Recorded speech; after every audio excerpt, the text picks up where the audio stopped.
What's up, everybody? Welcome back to Keto Rewind. I am Jess. Thanks for clicking on today's video. I've got a good video for you today. It is a week 218 update of my keto journey, my weight loss journey, my journey to rewind my health from a morbidly obese weight to a healthy weight, living a high protein, low carb, keto lifestyle.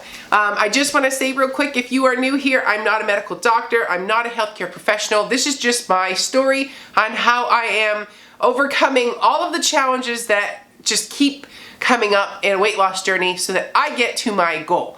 My goal here is fat loss, and I am a high protein advocate, low carb, all the things. So with all that said, let's talk about the week 218. Now, last week was a doozy. It was one of those weeks where I could have easily just self-destructed. Everything went wrong. It was a high drama week. It was, you probably could tell from my voice, we had sickness run through the house. We had just an intense, crazy schedule. It was busy events at my school, birthday parties. I mean, it was just everything. And everything, it was tough. It was a hard week. And then you add on top of that sickness. Oh, it was an emotionally draining week. So my kids both are on softball teams. Both of their teams, everybody's got either a cold or strep. So one of my kids had strep, one of them had the cold. Mommy takes care of them, and now they slime mommy. Mommy now has the cold. Thankfully, I didn't get strep. I went and got tested. I just got the cold, so that's why you're hearing the crazy voice. I got the congestion. But that just really set up a recipe for a week that I could have self-destructed. And I was, as much as motivation and energy that I normally have on a Monday, I am so excited to even tell you how I overcame all of that stuff last week. Because those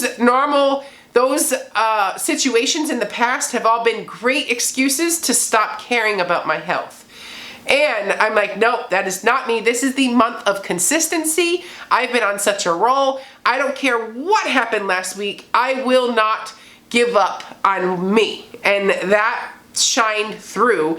And I've got all the things to talk about for that this week. Now, first things first, the biggest victory I can say would be I am still Easter candy free.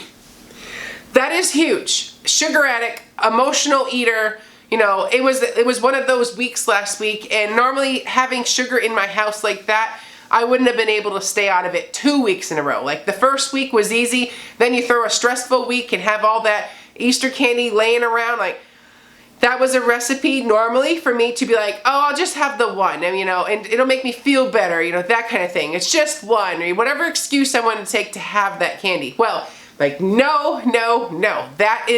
I know that one piece isn't going to fix all the crazy that was in last week.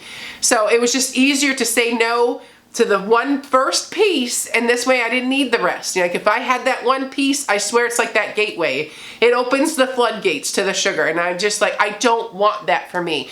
I don't want it, and it's okay. I say no, like no. One eternity later. So I did not want that for me last week. I wanted more for me. I wanted to be consistent. I wanted to feel good. I was already feeling so yucky from being sick. I didn't want to add on to the emotional turmoil by throwing sugar into the mix and self-destructing. So I did feel like I had to navigate a lot of stress with actually just pure determination. Because I normally always have stress, but last week it was like, oh my God, it was off the charts stressful.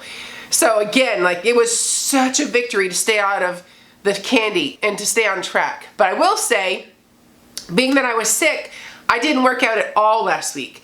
I didn't have the energy. I didn't have the motivation. I just didn't feel good.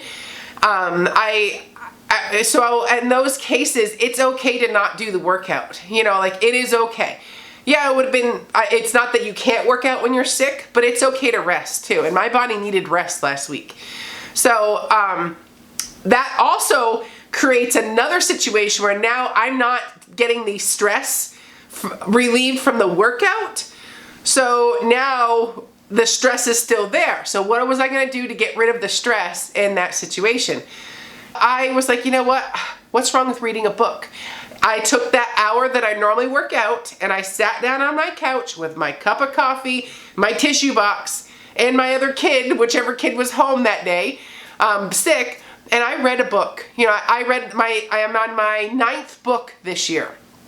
That is huge for me, who hadn't read books in so long, since probably before my kids, and now I'm on 9 books already this year. And they're big books. We're not talking like a little book, big books. So I just sat down and read, and that brought the stress down, that brought the emotions down, that was just a great way to turn the dial down. So you don't always have to get stressed out by moving your body. It's a great way. I'm just not saying it's not a great way. It is my preferred way, but it doesn't have to be physical. You can find other ways to breathe. So I sat down and I read, and I got lost in the story, and that helped, and my body thanked me.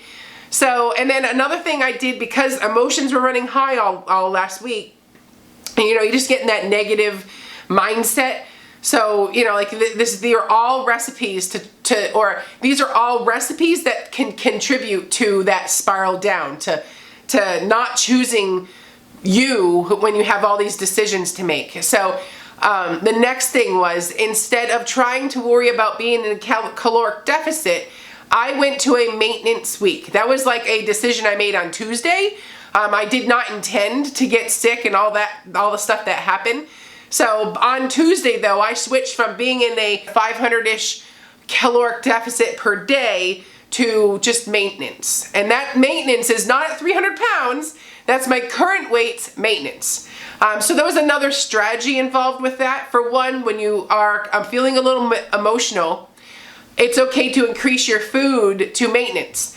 You know, like this way I'm getting a little bit extra food in my day to help with my emotions, but I'm not eating more than I need. I'm not justifying things. You're like, I'm just taking that break, just taking the stress of trying to lose away and letting my body just make it through the week on task so that my goals can be there.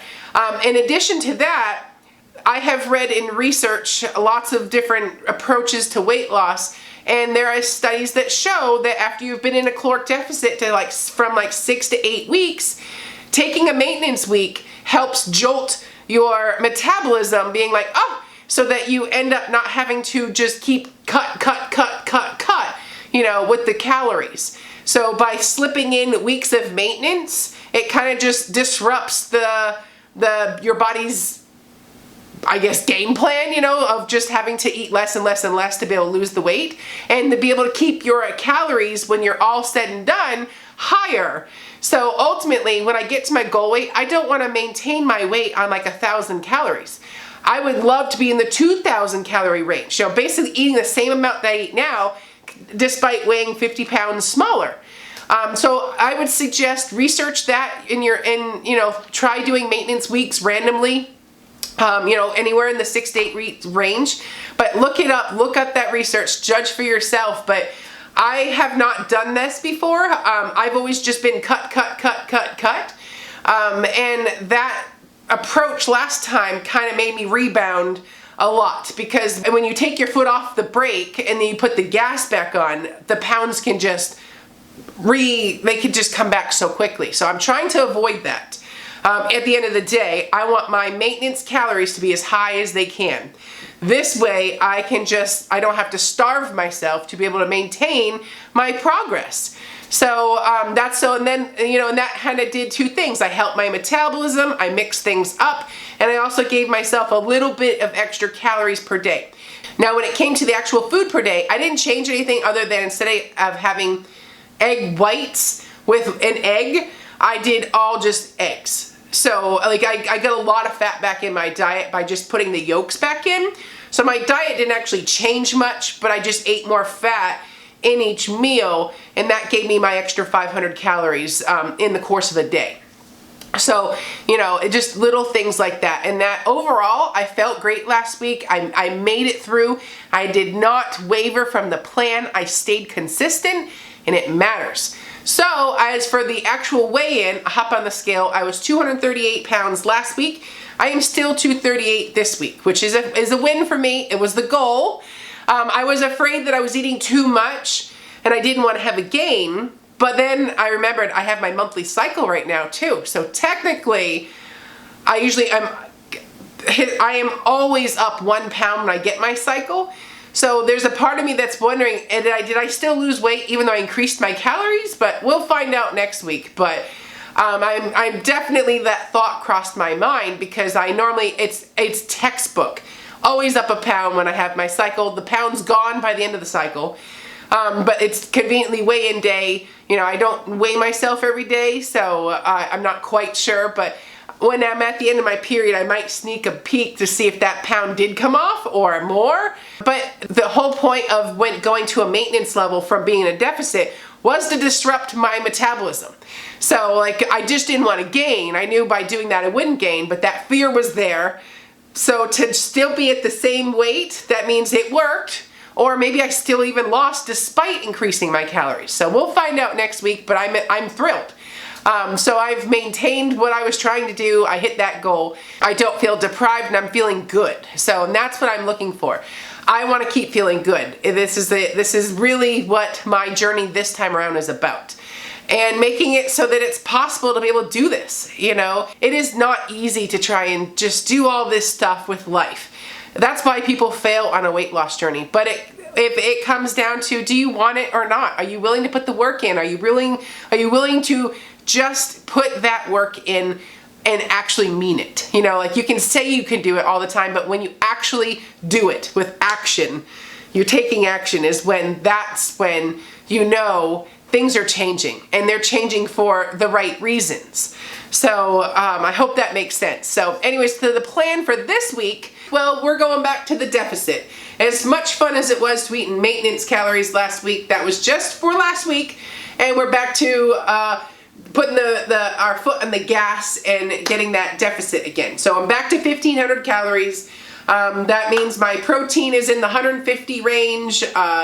I'll just put my macros on the screen, but that's what I use for my deficit. My carb manager or my food diary recalculates as I update my weight. So usually about every 10 pounds or so, it updates. So, you know, just, and if you don't have like the premium option or whatever that does, you can adjust it. Every time you lose 10 pounds, you can manually go in and recalculate your macros. You don't need to pay for that option. But it's good to make sure you are recalculating as you lose weight. So I'm feeling so good. I feel like I get some energy back this week. I'm almost over this cold, so workouts will resume, you know, just back to being normal. But I did say last week I was gonna film a bunch of recipe videos, but I had this much motivation last week. Oh my God. So all the videos that I had planned for last week will come this week. And I know I've been saying that, but when you get sick, it happens. So bear with me. Thanks for being patient on that. But I promise you, the cottage cheese recipes that I've been surviving on lately, oh my God, they are so good. So stay tuned for those. But just creative ways to get that protein in. So anyways, that is it for me this week. I would love to hear what you guys would like to see come May for the May monthly challenge. I'm starting to think about that now, but right now all that matters is you're being consistent, you're showing up every day, you're choosing you. So keep that going. How long can you go? How long can you keep a streak going? That kind of thing. And just think about what would you like to see me do for the month of May. So comment below. I'm going to go get my workout in, and I will see you at the next one. I am Jess, you're watching Keto Rewind. Bye-bye!